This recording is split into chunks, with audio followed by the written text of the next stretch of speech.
and welcome to Knit with Hannah. I'm Hannah. I'm here with Knitting Natter to help you learn to knit the easy way. What I'm doing today is sewing an invisible seam with mattress stitch along an inside out stocking stitch.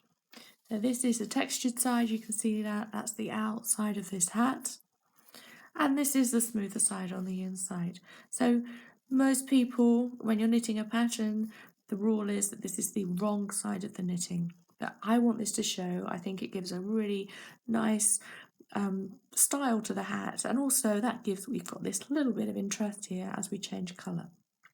So I am sewing one stitch at a time, one row at a time. I'm going down this, picking up the stitches to create the seam. A mattress stitch is creating an invisible seam. That is the style of it. And I go from the right side here to the left side, just picking up stitches. Let me show you that in more detail. Right here, I'm picking up this little bit of wool here that joins the penultimate and the last stitches together on that row.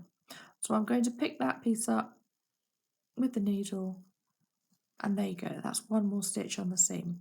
I'm going to now look here, there it is, that is that little piece of the stitch that connects the penultimate and the last stitch. So I pick that up, and then I do exactly the same thing over here. I pick up that little piece of wool there that's connecting the penultimate and the last stitch. That's part of the seam, and I just work my way down the seam, one stitch at a time. It is that simple. There you go. And when you're making a hat, it will say right at the end, it will say most likely cut the yarn and wind the thread through the remaining stitches. So once you've cut the yarn, you need to make sure it's long enough to create the whole seam. You put it on your needle and you move it through the remaining stitches. That's the top of the hat, and then carefully, one stitch at a time, one row at a time, you'll work your way down the seam with mattress stitch. That's as easy as it is. Right, well, thank you for joining me today. I'm going to finish making this hat. If you like this pattern and would actually like to make it yourself, it is on my website. It is called the Boys to Men Two-Tone Pom-Pom Beanie.